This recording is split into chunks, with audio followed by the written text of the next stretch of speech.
Welcome to a presentation on hydric soils and the Farm Bill. My name is Lenore Vasilis, and I'm a soil scientist with NRCS Soil Survey Division and member of the National Technical Committee for Hydric Soils. And today I'll be discussing the use of the definition, criteria, field indicators, and technical standard to identify and delineate wetlands and potential wetlands for Farm Bill purposes.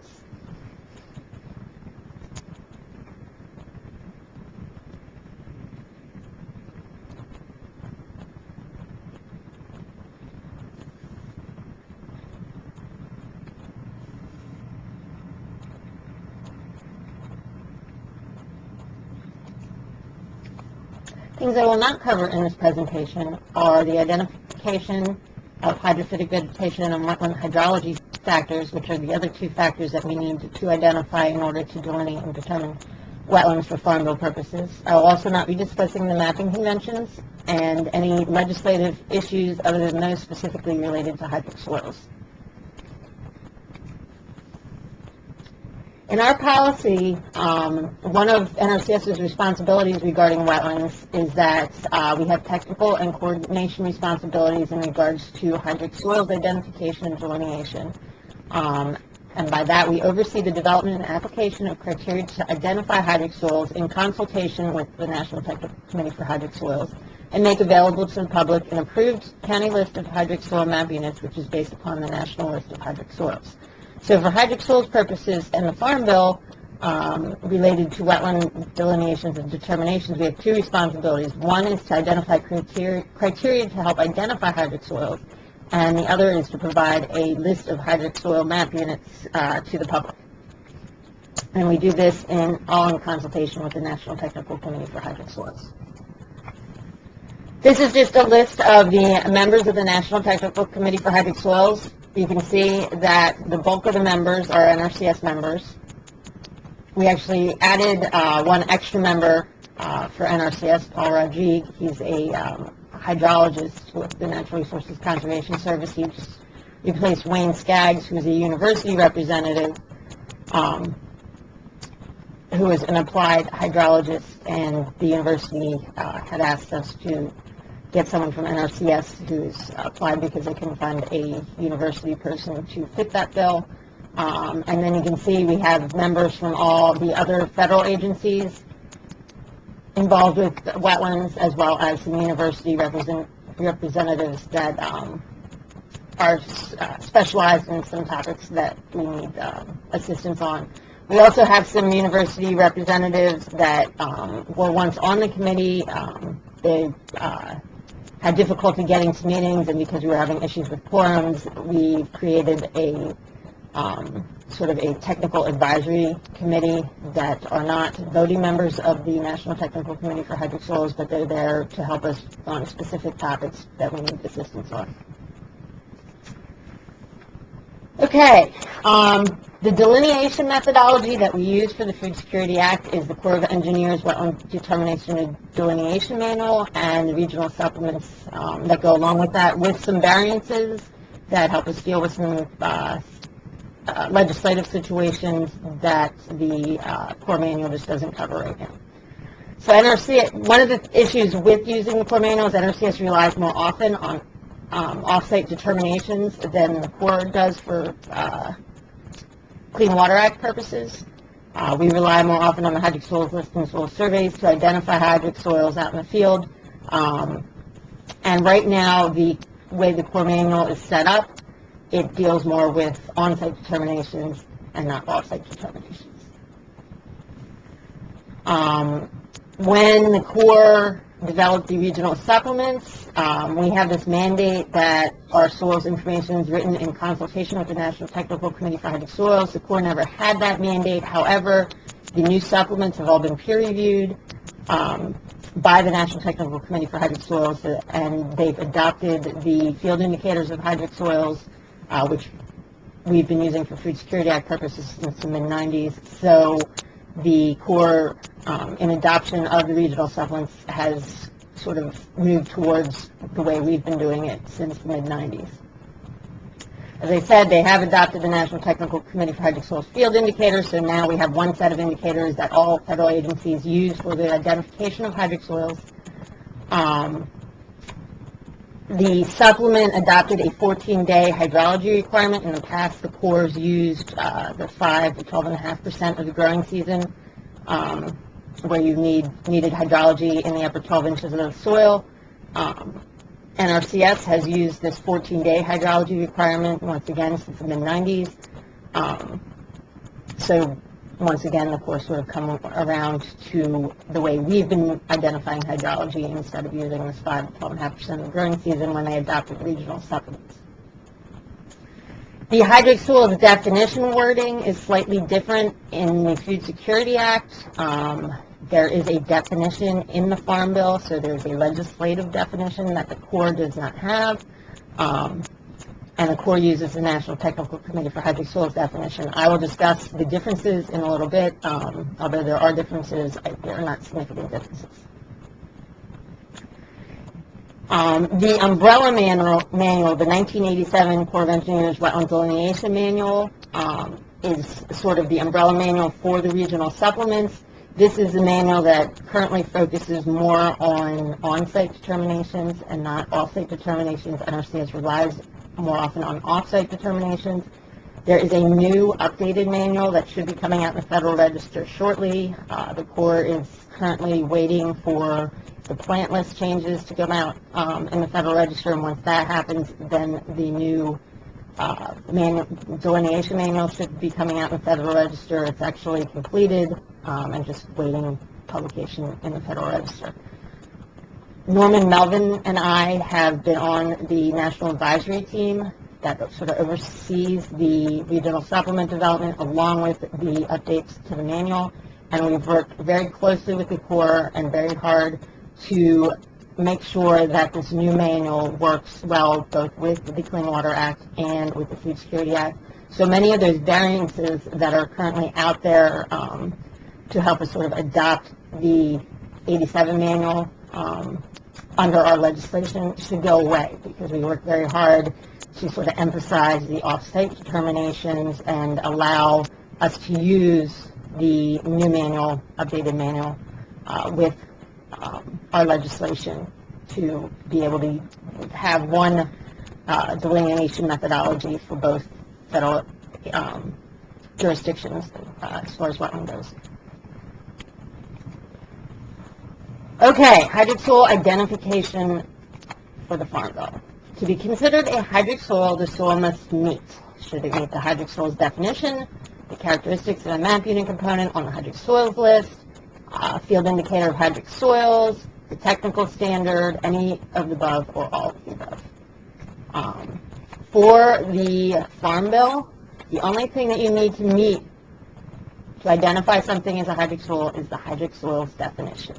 All these other things are there to help you identify those soils that meet the definition, but you do not have to meet any one of them or all of them to say that the soil meets the hydric soils definition. As long as you can prove that the soil meets the hydric soils definition, then it is a hydric soil. So the definition, that's what you need to meet in order for something to be considered hydric. All these other things, the criteria, indicators, technical standard, hydric soils list, they're all there to help you prove that you meet the definition. But you do not have to meet any one of those as long as you can prove you meet the definition. So what is the definition of a hydric soil? Under the Food Security Act, a hydric soil is a soil that in its undrained condition is saturated, flooded, or ponded long enough during the growing season to develop an anaerobic condition that supports the growth and regeneration of hydrophytic vegetation. This is in the Farm Bill. This is a legislative definition. However, in our policy, we are required to identify factors of a wetland, that's hydric soils, hydrophytic vegetation, and hydrology separately. So what the National Technical Committee for Hydric Soils did was, in creating a technical definition for hydric soils, is they took this hydrophytic vegetation portion of the definition out, because we need to identify hydrophytic vegetation separately from the hydric soils factor. They just took that part of the definition out, and the National Technical Committee's definition is a soil that formed under conditions of saturation, flooding, or ponding long enough during the growing season to develop anaerobic conditions in the upper part. If you have anaerobic conditions in the upper part, then you're going to hydrophytic vegetation growth in most. So the Food Security Act definition that us, in order to determine a Food Security Act wetland, you also have to determine that hydrophytic vegetation is present. So if you do that, then you've met the Food Security Act definition of a hydric soil as well. But that hydrophytic vegetation portion of the definition is not in the National Technical Committee's definition. All of the things that we use, the hydric soils lists, the field indicators, anything developed by the National Technical Committee to identify hydric soils is based on this National Technical Committee definition. We don't look at vegetation to identify hydric soils. So this is the definition that we actually use technically. However, the legislative definition is this one here. The one example that I can think of where it would meet the National Technical Committee's definition but not the Food Security Act definition is possibly saline playas out in the west. I have done some studies on the rim of playas that are where it is actually vegetated, and that area does go anaerobic, so I suspect the middle of these playas would also go anaerobic. However, they are so saline they do not support any vegetation, so they would not support hydrophytic vegetation. So these are possibly, and I have not put iris tubes in the middles of these playas, so I'm not absolutely positive, but these areas potentially do go anaerobic in these unvegetated areas, so they would meet the National Technical Committee's definition, but they can't support hydrophytic vegetation because they don't support any vegetation. So they would not meet the Food Security Act definition. So that's the one example that I can think of where these two definitions would come up with different answers. But for the most part, they should come up with the same answer. Okay, ways to determine that you actually meet the definition. If a map unit component listed as hydric is on the hydric soils list, then you can determine that that map unit component is a hydric soil.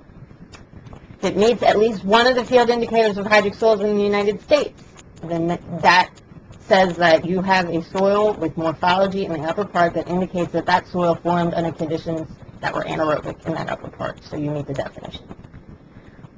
If you have characteristics of a problematic hydric soil and the site has been proven to also meet the hydrophytic vegetation and wetland hydrology factors, you can say that it meets the definition.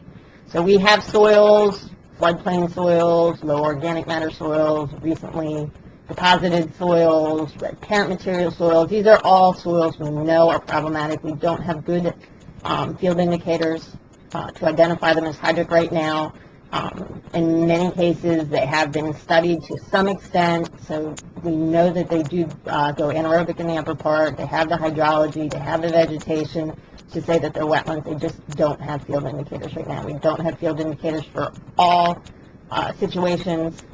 So as long as you know that this is a problematic hydric soil, you can explain why it is a problematic hydric soil, and it also meets the hydrophytic vegetation factor and the wetland hydrology factor, then you can say that it meets the definition of a hydric soil. And for information on the methodology for doing this, you can go to Chapter 5 in the regional supplements, and that has a whole section on problematic hydric soils. It will list types of problematic situations found in your region, and if you can identify it as one of those problems, then you can say that it's a hydric soil. Or if it meets the hydric soil technical standard, and I will discuss the hydric soil technical standard briefly a little later, but this is basically the standard that the National Technical Committee has come up with to identify soils by collecting data to show that they do in fact go anaerobic in the upper part and meet the definition of a hydric soil. Okay, hydric soils list. The original database selection criteria for the National List of Hydric Soils was created to pull a list of hydric soil series out of our database to create this National List of Hydric Soils. It originally was based on soil series and not map units or map unit components. We have changed the way that we create these national lists, and I'll discuss that and why that created a problem for using this original database selection criteria in a little bit. The original criteria required a water table and water table data, and this was in the original soil survey database. The original list was queried from the old soil survey data, our SSD database, and not NASIS, and some of the data has changed in NASIS, which made the query not as reliable. State and soil survey area lists were lists of map units and different than the national list. The state and soil survey area lists were lists of map units and map unit components that were hydric. However, the national list was a list of soil series. And the original state and county list had to be significantly hand-edited by states. When you pulled the information out of the database, it had to be significantly hand-edited in order for it to be accurate to identify those map unit components that were in fact hydric. This is the current National Hydric Soils list, and as you can see, the old list was a list of soil series. The new list is basically a compilation of all those local soil survey lists. The soil survey area lists were all combined into one big national list. And you can see now that you get an area symbol, so you can tell which soil survey area you're from, what county, or soil survey area name that it has, the sequence in the legend in which that map unit is, the map unit symbol, the map unit name, and this is where it's significantly different than the original national list of hydric soils, is that you have a component name. So it may be that the major component, in this case here, the Bremer silty clay loam, the Bremer or Bremer soil is in fact hydric. This map unit is 100% hydric. You can find it on stream terraces, and yes, you can see that it is hydric. However, you can also see like this Clyde silty clay loam, 0 to 3% slopes. Both the Clyde and a minor component, Maxfield, are hydric. So in this case, 85% of the major component is hydric and can be found on interfluves, and 2% of the minor components are also hydric, and they can be found on flats. You can also see that's 87% of the map unit. Here's actually another one, another 3%. So you've got 90% of the map unit is hydric, but yet 10% of that map unit that is not hydric. So you can see what map units are 100% hydric, what map units may have minor components that are not hydric. If you have a non-hydric, like here, this Nevin silty clay loam, the Nevin is not hydric, but it does have inclusions of Bremer that's 5% of that map unit, and on stream terraces. So you can much better identify those map units that are most likely hydric, what map units are most likely not hydric but may have minor components that are hydric. So you may want to look for those landscape positions to identify those small areas that are in fact hydric, or you may have map units that are not hydric at all.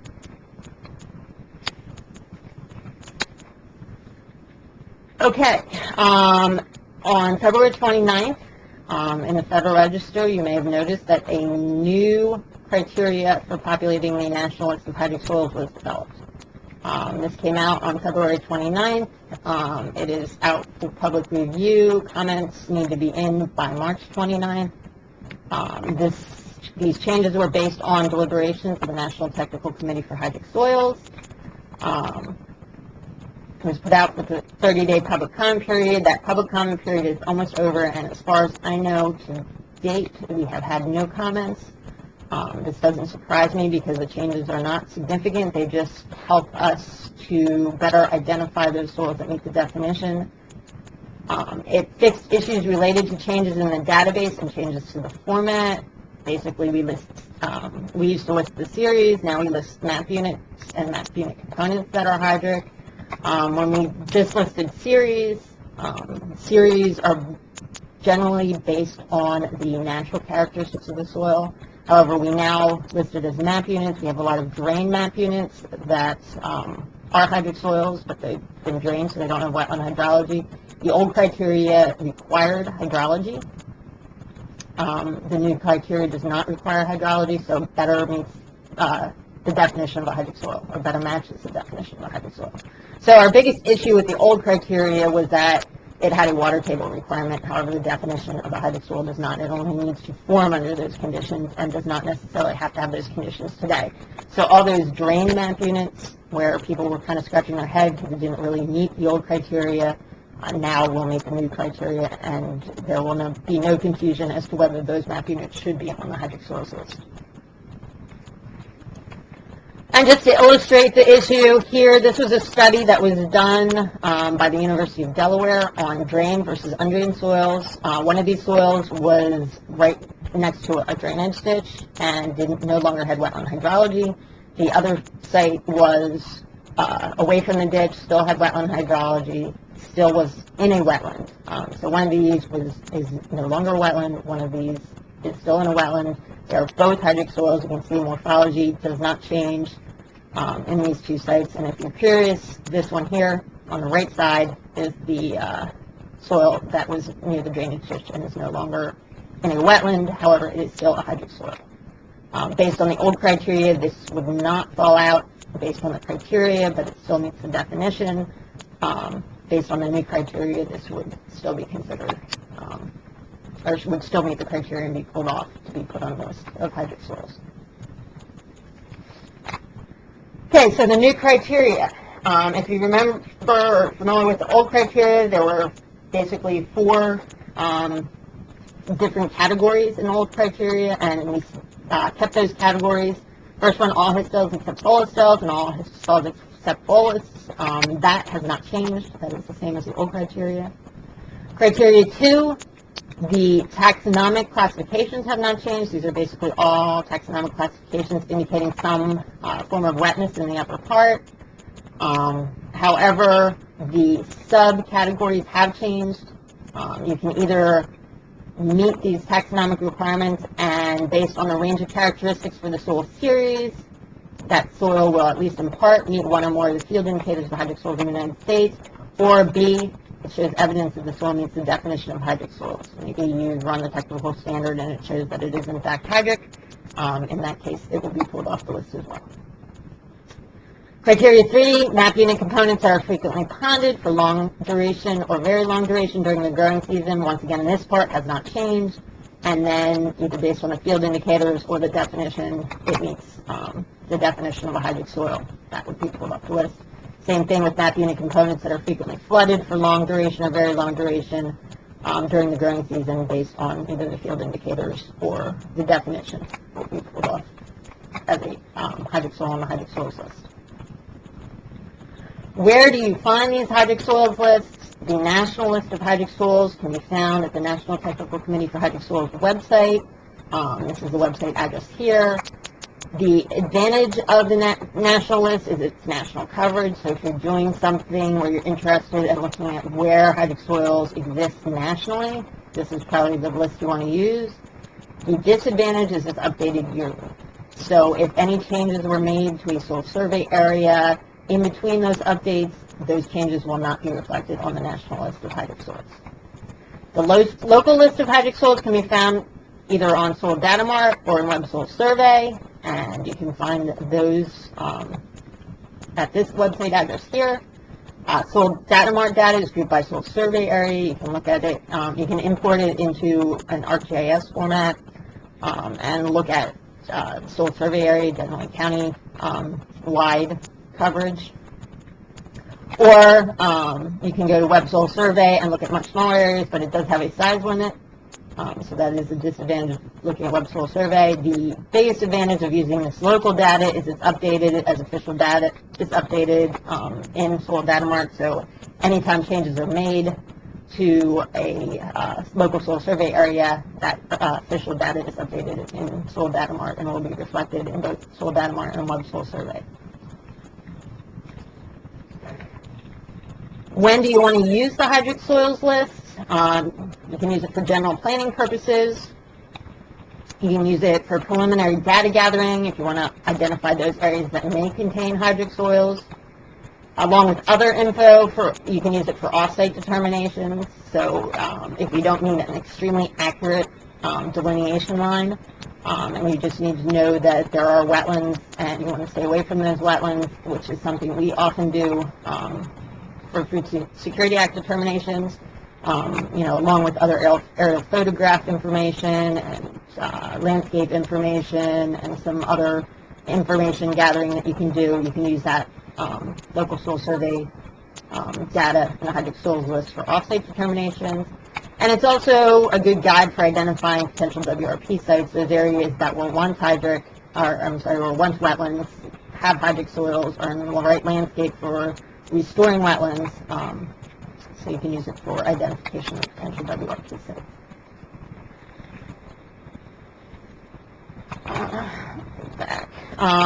I did print out a Hydric Soils interpretation map from Web Soil Survey. You can see it here. And the one thing that you can see is we currently have 3 categories for the hydric soil interpretation, either all hydric, partially hydric, or not hydric. And you can see this is a fairly flat landscape in Dorchester County, Maryland. And in this landscape position, it's not a very useful map because you have all hydric and then everything else is partially hydric. These could be map units where the major component is hydric. These could be map units where the major component is not hydric and there's only a 5% inclusion of hydric soils, but it all comes out green. So not a very useful map.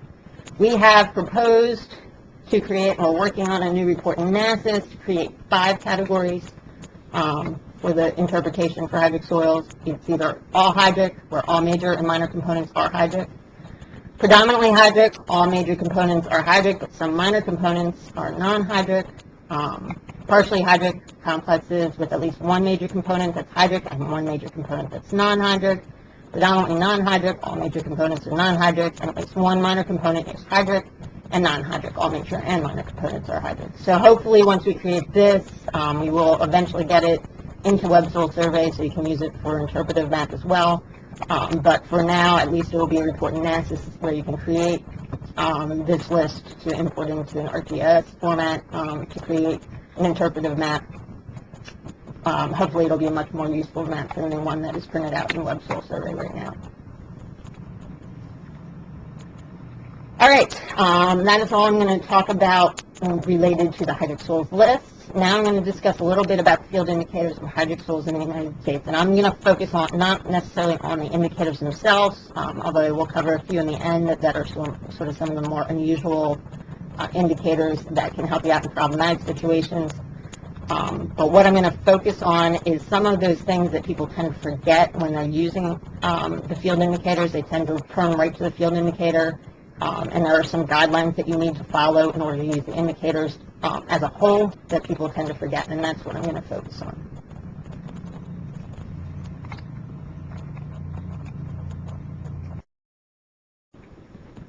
I'm sure most of you have used the field indicators. Field indicators are soil morphological features used to identify hydric soils. The features result from soil genesis and the presence of anaerobic conditions. So those features that we're looking at are only there because that soil has gone anaerobic in the upper part. And they're used for on-site verification. So you have to go out in the field and actually look for these indicators in the field.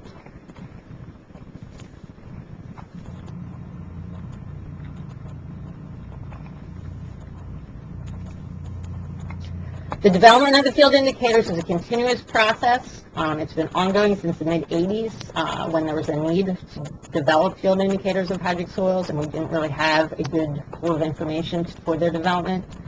It's an interagency effort. Basically, anyone who collects the data can submit that data to the National Technical Committee for Hydric Soils. It can be universities, private sector, federal, state, and local agencies, and we've gotten information from all these types of people. And it's multidisciplinary. Often there's a soil scientist involved, but also hydrologists, botanists, and other disciplines get involved as well. The hydromorphic processes that we tend to look at to identify hydric soils are the reduction, translocation, and precipitation of iron and manganese. These are your redox features.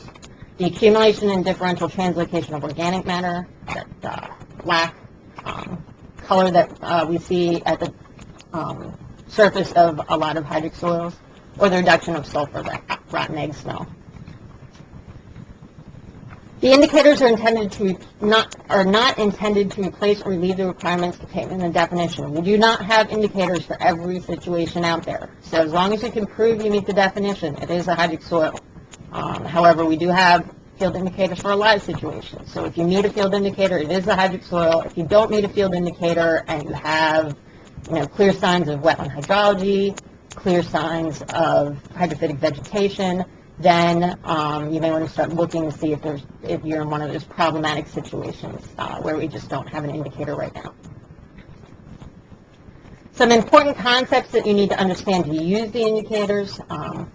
Once again, just to reiterate, it's proof positive. If it meets an indicator, it has characteristics that show that it goes anaerobic in the upper part. If it does not meet a field indicator, it may still be a hydric soil if it meets the definition of a hydric soil. So if that soil goes anaerobic in the upper part, but there's some problematic situation that's it just doesn't have that evidence that we use, then it's still a hydric soil. It still meets the definition. If you've ever used the indicators, I'm sure you know there are 3 major divisions. All soils you can use regardless of texture. These tend to be the organic-based indicators. Soils for field indicators for sandy soils, and field indicators for loamy and clayey soils, the fine textured indicators. What people sometimes forget is that if you have stratified layers in that upper part, so you have some layers that are sandy, some layers that are fine textured, you use the sandy indicators in the sandy layers and the fine textured indicators in the loamy and clay layers.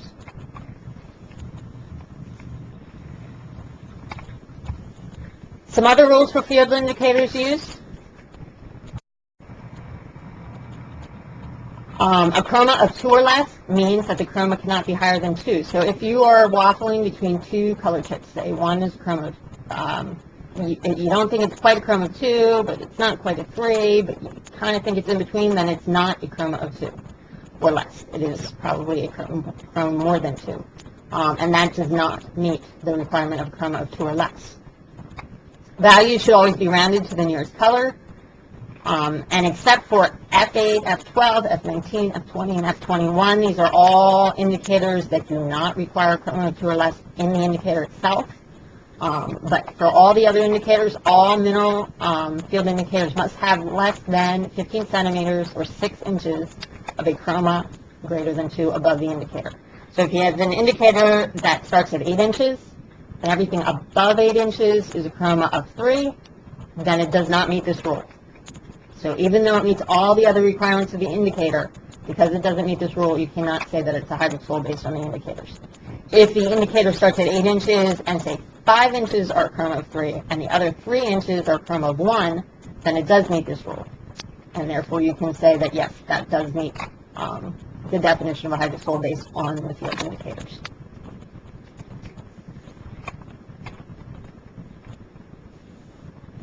The soil surface, where do we start our measurements? In all land resource regions for field indicators A1, A2, and A3, we begin our measurements at the actual soil surface. In land resource regions R, W, X, and Y, all other observations begin at the top of the mineral surface. So you discount all organic matter and start at the mineral surface. In land resource regions F, G, H, and M, we begin our observations at the actual soil surface if the soil is sandy, and for all other observations, at the muck or mineral surface. So you discount mucky peat and peat, and you start at the muck surface for all indicators except for those that are sandy. Then for all other land resource regions, we begin all other observations other than these ones right at the top here, at the muck or mineral surface. So once again, you discount mucky peat and peat, and you start at the muck surface. You need to make sure you remember this because that can make a big difference. If you're in a soil, like in the coastal plain, acidic, pine needles, lots of accumulation of pine needles, they tend to accumulate and you get this thick layer of often mucky peat that can be, a few inches thick. That can be the difference. If you count those few inches in your measurements, when you're supposed to discount them, that may be the difference between your depleted matrix starting at 9 inches or your depleted matrix starting at 11 inches. And if it starts at 11 inches, it kicks you out of the indicator. So you need to make sure you know when, where you need to start your soil surface when you're using the indicators. Combining indicators. It's permissible to combine certain hydric soil indicators if all requirements of the indicators are met except thickness. The most restrictive requirement for thickness of layers must be met. And I will go through some examples of those. So for example here, in this example, from 3 to 6 inches, you have a 10-wire 3-1 with 3% prominent redox concentrations. This meets the requirements for F6 redox dark surface. The one requirement it does not meet is thickness. You need 4 inches. This one has 3 inches. Then from 6 to 10 inches, you have 10-wire 5-2 with 5% prominent redox concentrations. This meets the requirements for F3 depleted matrix, but once again, it doesn't meet the thickness requirement. You need 6 inches. This one is only 4 inches. But if you add these two together, you have 3 inches plus 4 inches is 7 inches. So 7 inches meets the requirements of an indicator. The most stringent, or the strictest thickness requirement is 6 inches. We've got 7, so we can say that this profile here meets the hydric soil definition based on the field indicators. Okay, here's another example. This is a stratified texture example. Here we have a loamy texture from 0 to 3 inches, and then a sandy texture from 3 to 6 inches, and then it goes back to loamy again. From 0 to 3 inches, we meet the requirements for F6 redox dark surface again. 10-wire 3-1, 3% redox concentrations. And then from 3 to 6, we meet the field indicator X5. 10-wire 4-1, 3% redox concentrations. Both these indicators require 4-inch thickness. These both have 3 inches. You add the two together to get 6 inches, and we meet the thickness requirement when you add the two together. So based on the field indicators, you can say that this meets the definition of a hydric soil. Here is a key to soils that lack field indicators. This was developed by Carl Robinette, who's a soil scientist in Maryland. And we've had to tweak it a few times along the way as new indicators have been developed. But essentially, if you dig a hole to 6 inches and you ask yourself several questions, if you answer no to all these questions, this soil will not meet an indicator. That doesn't mean it's not a hydric soil. All that means is don't worry about going through that long list of indicators to figure out if it meets an indicator, because it will not meet one. This is helpful if you're trying to teach people who've never used the indicators before. You know, they see this long, intimidating list of indicators. This just helps you rule out those soils that just are not going to need an indicator. So you don't have to worry about going through that list. Dig a hole to 6 inches and ask yourself, do organic soil materials or mucky modified layers exist? If they do, go to the indicators. If they don't, does chromas of less than or equal to 2 exist? If they do, then go to the indicators, because it may meet an indicator. If not, go to the next one. Are there any distinct or prominent redox concentrations of soft masses or pore linings? If there are, go to the indicators. If not, is there a hydrogen sulfide odor? If there is, go to the indicators. If not, are you in a depression, on a floodplain, in red parent material, or within 200 meters of an estuary marsh and 1 meter of high tide? If you are, go to the indicators. If not, if you've answered no to all those questions, don't worry about going to the indicators, because it's not going to meet one. However, if you're still in the right landscape position, it's screaming on hydrology, hydrophytic vegetation all over the place, it may still be a hydric soil. It's just not going to meet an indicator. Okay, I'm going to go through a few of the new indicators and often overlooked indicators. These are all indicators. You know, we typically think of hydric soils as being either gray or black, lots of redox in them. These are indicators that do not have a gray matrix, do not have chromas of 2 or less, so they're often overlooked. The first one, Loamy Depressions. This is an actual indicator, F8 redox depressions. It's used in all land resource regions, and if you're in a closed depression subject to ponding, all you need is 5% or more redox concentrations in a layer 2 centimeters or more thick, entirely in the upper 15 centimeters, for that soil to be called a hydric soil. So in this case here, this is a depression in a floodplain, backwater depression in Delaware. The site in the springtime often has 1 to 2 feet of water on it. Very wet in the springtime, but as you can see, bright matrix, not a gray matrix, but it does have some depletions, does have concentrations, definitely more than 5%, meets the field indicator for redox depressions. Closed depressions, this area here does flood. You will sometimes get moving water through here. However, this area right here is a closed depression because once the floodwaters recede, water just sits here. And there's no outlet once the floodwaters lower. So this would be a closed depression subject to ponding, meaning F8. Common indicator that we often overlook, especially in these backwater depression areas in floodplains. Okay, F19 Piedmont floodplain soils.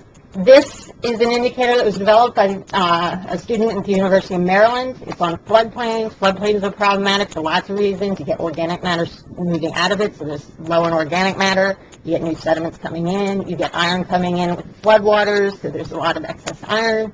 Once again, does not require a gray matrix. You need chromas less than 4 and 20% or more redox concentrations. You can see this skunk cabbage, very wet indicator. I believe its indicator status is obligate, very wet area, but the soils are bright. This one is only applicable in the Mid-Atlantic region, but this is an indicator that I do think is probably could be found in a more wide area. It just has not been studied yet. So if you have problematic floodplains, you may want to start looking at this indicator to see if it works, or tweaking this indicator to get an indicator that works in your region. Anomalous bright loamy soils. These are found within 200 meters of estuarine marsh and within 1 meter of mean high tide. Once again, very wet soil, adjacent to tidal marsh areas. Chromas less than 5 and 10% redox concentrations. Once again, a bright soil. If you work in areas where there is tidal marsh, you may want to start looking at this indicator as well. This is another indicator developed at the University of Maryland. And is applicable in the Mid-Atlantic region, but I think that this indicator probably can be used in a more wide area. It just hasn't been studied yet. And the newest indicator to be added to the field indicators is a red parent material indicator.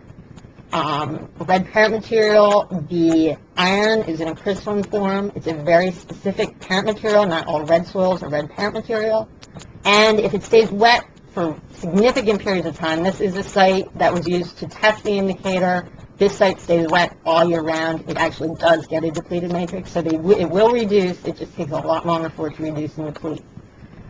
This is a seasonally saturated red parent material soil. You can see it's much brighter.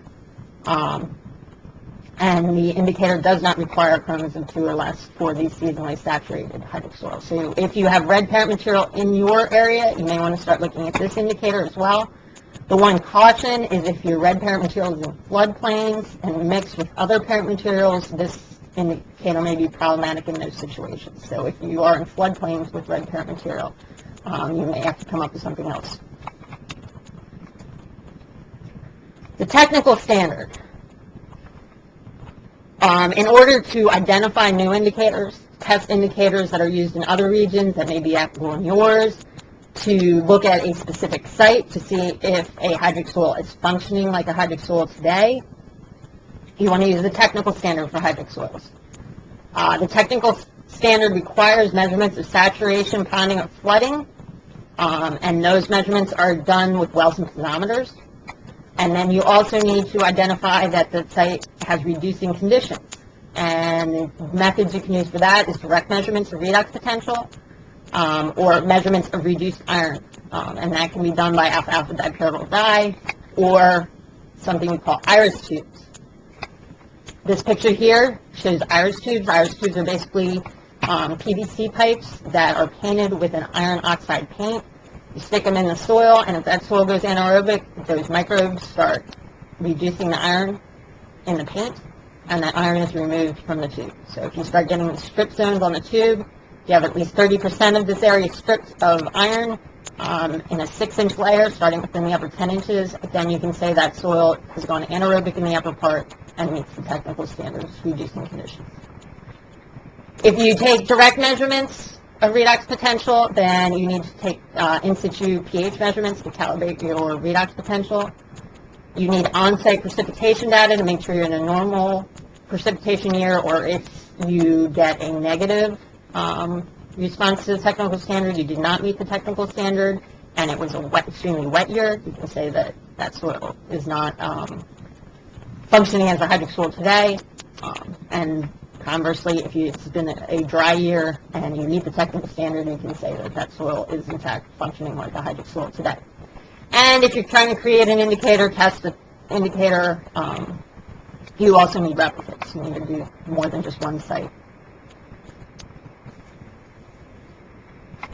Okay, a few other things that are being done at a national level on hydric soils. I'm currently in the process of updating deleting obsolete tech notes on the National Technical Committee's Hydric Soils website, and trying to provide some more complete and up-to-date info on hydric soils issues. So if there's any info you would like to see on the page, just let me know, and I'll try to get that up there for you.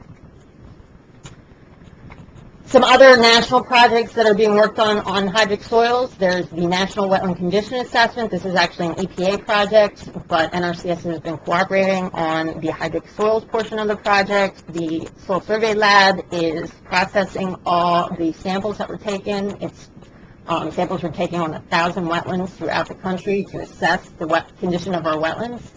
And we are working on